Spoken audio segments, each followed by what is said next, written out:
Hello students, good morning. आज हम जो आपका 5वां लेसन है उसके जो 2 प्रश्न अन्य प्रश्न और हैं, जिसमें क्या है, एक कहानी का एक वाक्य दिया गया है, आपको बताना है। नीचे इसके उत्तर प्रश्न पूछे गए हैं इस वाक्य के आधार पर। ये कथन किसने कहे, किस लिए कहे, तो उसके बारे में पूछा गया है। तो पहला प्रश्न क्या है, बिरादरी का यही सहारा होता है। आपने ये वाक्य एक गद्यांश किया था, उसमें भी पूछा गया था, बिरादरी का यही सहारा होता है। तो इसके आधार पर प्रश्न पूछे गए हैं। पहला प्रश्न है, किसने किससे कहा। ये शब्द किसने किससे कहा, तो ये शब्द क्या है, इसका उत्तर क्या है, मोहन के पिता वंशीधर ने रमेश से कहा था। कब कहा था, जब जो मोहन के पिता हैं वंशीधर, वो मोहन की पढ़ाई के विषय में चिंतित है, तो उस समय ये शब्द कहा गया था। और ये शब्द क्या है, मोहन के पिता वंशीधर ने रमेश से कहा था।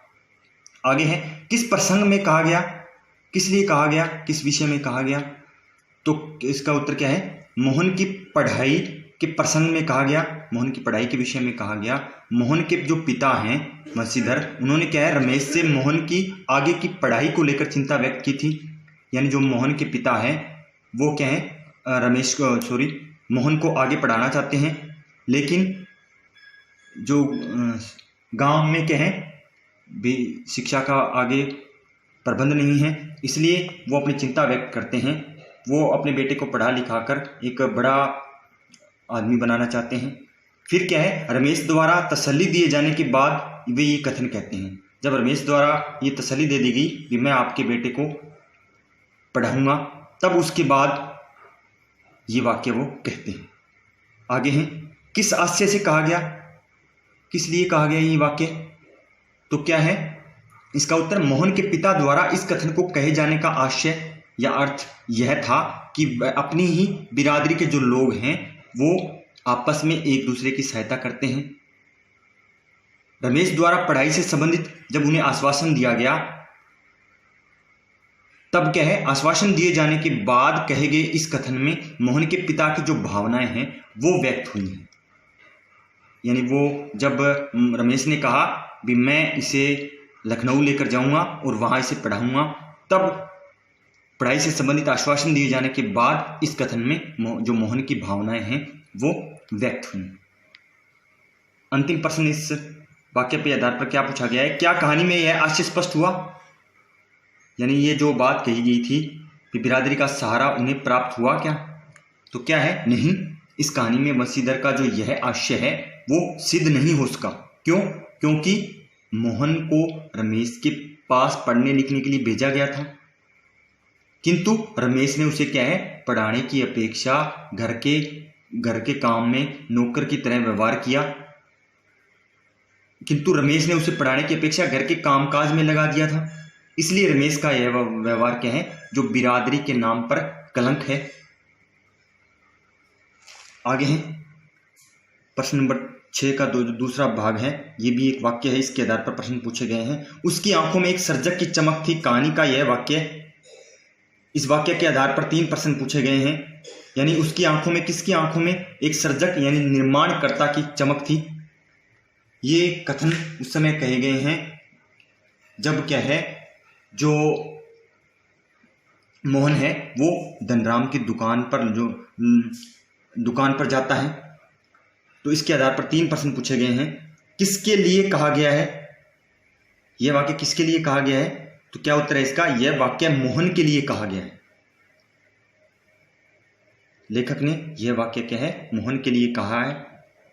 किस प्रसंग में कहा गया है, किस विषय में ये कथन कहा गया था, तो क्या है इसका उत्तर, जब क्या है, धनराम लोहे की मोटी छड़ को गोलाकार रूप देने में असमर्थ हो रहा था। यानी जो धनराम है, जो लोहार का जो बेटा है, वो क्या है, जब लोहे का जो गोलाकार रूप देने में क्या है, अयोग्य हो रहा था, तब मोहन ने क्या है, उस छड़ को, जिस छड़ को मोहन सही नहीं कर पाया था, गोलाकार रूप नहीं दे पाया था, उस छड़ को सहज ही अपने आप ही क्या है, बहुत ही आसानी से क्या है, गोलाकार रूप बना दिया।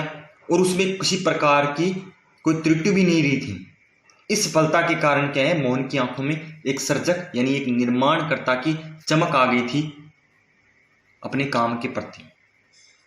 अंतिम प्रश्न क्या पूछा गया है, यह पात्र विशेष के किन चारित्रिक पहलुओं को उजागर करता है। यह जो कथन है, वो जो पात्र ये कथन कह रहा, जिसके बारे में ये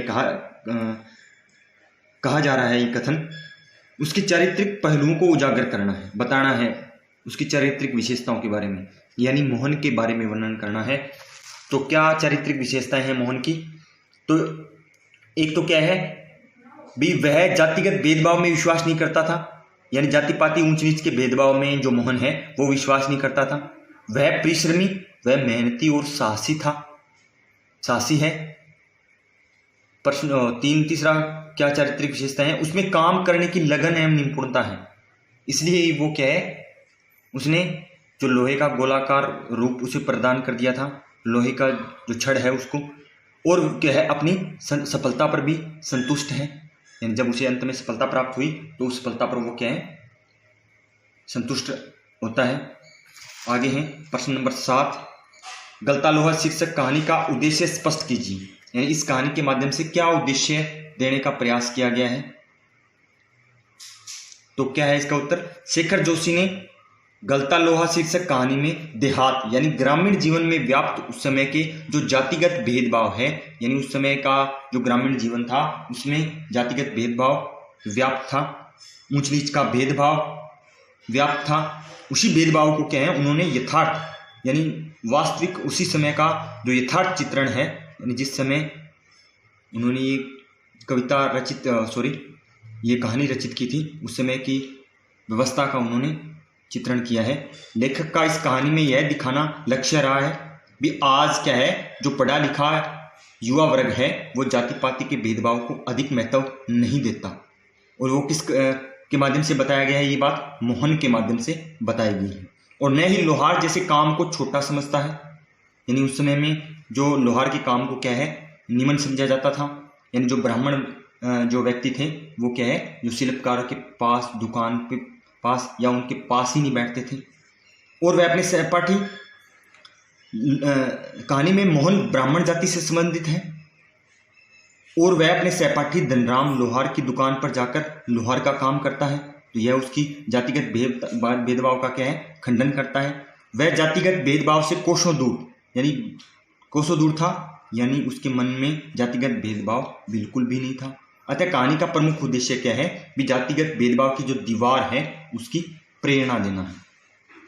तो इस तरह आपका होमवर्क यही रहेगा भी, ये तीनों प्रश्न आपको फेयर नोटबुक में अच्छी तरह लिखने हैं और लर्न करना है।